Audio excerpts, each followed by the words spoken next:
Assalamualaikum students. In this video we will discuss about the accessory nerve and the hypoglossal nerve.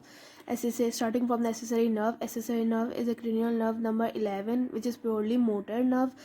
इसके दो parts होते हैं हमारे पास, क्रेनियल और spinal root. It is form by the union of cranial and the spinal root. दो root हैं इसके, क्रेनियल और स्पाइनल रूट. क्रेनियल रूट की बात कर लेते हैं. सबसे पहले क्रेनियल रूट जो है हमारे पास न्यूक्लियस एम्बिग्यूस के एक्सॉन्स ऑफ नर्व सेल से बनती है. न्यूक्लियस एम्बिग्यूस आपको याद होगा, हमने वेगस नर्व में भी पढ़ा था कि वेगस नर्व में ये main motor nucleus nucleus ambiguous से बन रहा था. लेकिन क्रेनियल रूट अब याद रखना है कि यह न्यूक्लियस एम्बिग्यूस के एक्सॉन से बन रहा है. अब इसका कोर्स देख लेते हैं. सबसे पहले जो है ये पोस्टीरियर क्रेनियल फोसा में स्पाइनल रूट के साथ जाके ज्वाइन होती है और लीव करती है स्कल से थ्रू जुगुलर फोरामेन.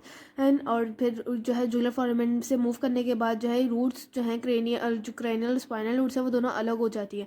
इनके रूट के अलग होने के बाद क्या होता है कि ये क्रेनियल रूट जो है वो वेगस नर्व को जाकर ज्वाइन कर लेती है और सप्लाई करती है फेरेंजियल डिस्ट्रीब्यूट होती है फेरेंजियल एंड रिकरेंट रेंजियल ब्रांचेस में, जो कि सप्लाई करती है soft palate pharynx and लैरिंग्स. Soft palate pharynx and लैरिंग्स क्या होता है, पोस्टीरियर क्रेनियल फोसा से निकलने के बाद नर्व जो है लेटरली मूव करती है पोस्टीरियर क्रेनियल फोसा में. पोस्टीरियर क्रेनियल फोसा के बाद स्पाइनल रूट जाके ज्वाइन करती है. उसके बाद स्कल को लीव करती है थ्रू जुगुलर फोरम में.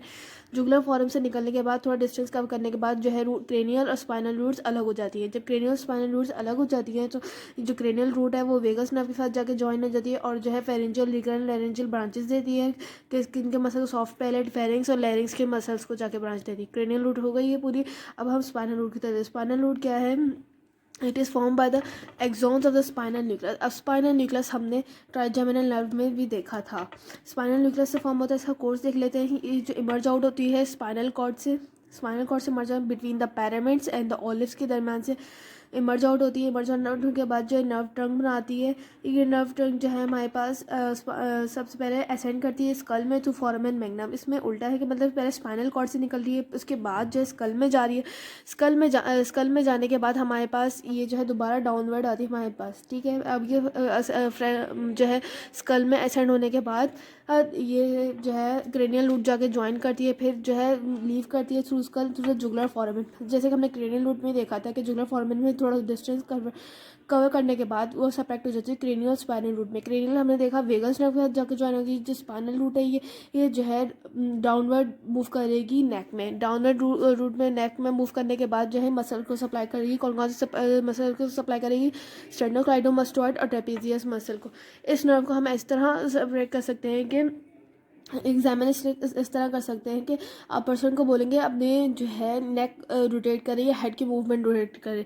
इससे जैसे हमें पता चल जाएगा स्टेर्नोक्लाइडोमास्टोइड का और ट्रेपेजियस का. अगर हमारे पास दोनों मसल्स जो है हमारे पास कहीं काम नहीं कर रहे होंगे, मतलब कि शोल्डर ड्रूप्स हुए हैं, मतलब trapezius muscle supply trapezius muscle से काम नहीं कर रहा, मतलब कि हमारे कोई लीजन है स्पाइनल रूट में. इस तरह हम एक्सेसरी नर्व को एग्जामिन कर सकते हैं. मेनली आपने ये बात याद रखनी है कि एक्सेसरी नर्व जो है कि इसके दो रूट्स हैं, क्रेनियल रूट और स्पाइनल रूट है. और जो है ये पूरे एक्सेसरी नर्व किसके लिए रिस्पॉन्सिबल है, सॉफ्ट पैलेट लैरिंग्स फेरिंग्स और स्टेर्नोक्लाइडोमास्टोइड और ट्रेपेजियस मसल के लिए. That's it. We will gonna discuss about the hypoglossal nerve जो कि क्रेनियल नर्व नंबर 12 है. ये प्योरली मोटर नर्व है. हाइपोग्लोसल के बाद एक न्यूक्लियस होता है जो कि हाइपोग्लोसल न्यूक्लियस है. इसकी लोकेशन बहुत इंपॉर्टेंट है. इसकी लोकेशन मतलब अक्सर एमसीक्यू में पूछ लिया जाता है, वाइवा क्वेश्चन में पूछ लिया जाता है कि हाइपोग्लोसल की लोकेशन क्या है. तो आपको लोकेशन बतानी चाहिए कि ये मिड लाइन में प्रेजेंट होता है just below the fourth ventricle के. ठीक है, ये जो है कॉर्टिकल न्यूक्लियर फाइबर्स कंटेन करता है, रिसीव करता है. और इसका कोर्स देख लेते हैं. सबसे पहले तो ये मेडुला ऑब्लोंगेटा से इमर्ज आउट होती है. इमर्ज होने के बाद ये पोस्टीरियर क्रेनियल फोसा में मूव करती है. फिर ये स्कल को लीव करती है through the hypoglossal canal.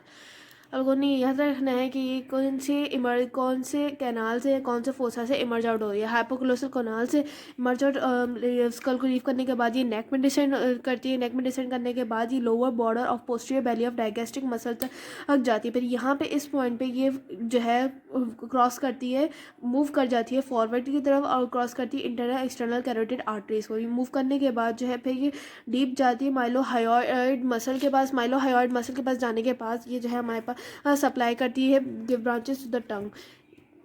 Medulla oblongata cranial posterior cranial fossa leaves the skull through the hypoglossal canal, neck में डिसेंड करी, नेक में डिसेंड करने के बाद posterior belly of digastric muscle पे के पास गई। यहाँ इस पॉइंट पे जो है ये फॉरवर्ड मूव करेगी और इंटरनल एक्सटर्नल कैरोटिड आर्टरीज को क्रॉस करेगी। यहाँ पे क्रॉस करने के बाद जो है माइलोहायोइड मसल के पास जाएगी, वहाँ पे ये ब्रांचेस देगी टंग को। यहाँ पे एक और इंपॉर्टेंट बात है कि C1 फाइबर्स के जो हैं हाइपोग्लोसल नर्व फाइबर्स को ज्वाइन करते हैं in the beginning of its course में, और फिर ये भी इस साथ में उसके मसल्स को सप्लाई करते हैं और फिर डाउनवर्ड चले जाते हैं। C1 हम फाइबर्स ज्वाइन करते हैं हाइपोग्लोसल नर्व को। अब हम इसको एक दफ़ा बुक से देख लेते हैं। हाइपोग्लोसल नर्व का न्यूक्लियस देख लेते हैं। यहाँ पे न्यूक्लियस ये देख फोर्थ वेंट्रिकल है, ये मिड लाइन है हमारे पास, इसके बीनीथ प्रेजेंट हमारे पास हाइपोग्लोसल नर्व का न्यूक्लियस। हाइपोग्लोसल नर्व का न्यूक्लियस हमने देख लिया है। हमने ये देखा हाइपोग्लोसल नर्व जो हमारे पास इंट्रिंसिक मसल्स ऑफ टंग को सप्लाई करती है, जेनियोग्लोसस को सप्लाई करती है। अगर हम इसको एग्जामिनेशन में देखेंगे उसको एग्जामिन कैसे करना है, हमने एग्जामिन इसको कहेंगे कि टंग को मूव करे, प्रोट्रूड करे, आगे फॉरवर्ड मूव करे। इस तरह से हम बता सकता है कि वो नहीं कर पाएगा मूवमेंट टंग के, तो मतलब कि उसके हाइपोग्लोसल नर्व में या न्यूक्लियस में कोई भी ना कोई लीजन है। इस तरह हम एग्जामिन कर सकते हैं।